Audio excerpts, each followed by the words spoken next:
Solve, giving the solution to 4 decimal places. We have the equation 3 to the x is equal to 78. Now we need to get that x out of the exponent. We can do that by taking either the common log or a natural log of both sides.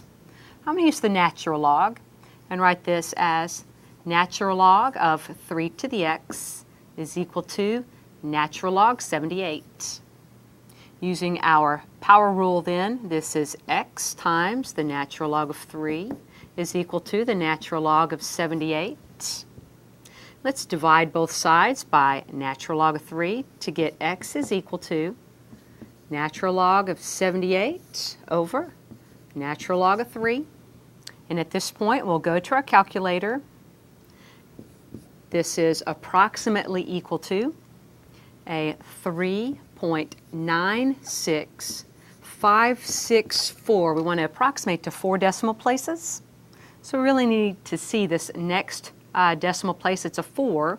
So we're going to chop that off and say that x is approximately equal to a 3.9656.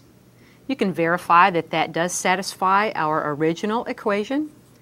Let's summarize by saying the solution set is approximately 3.9656.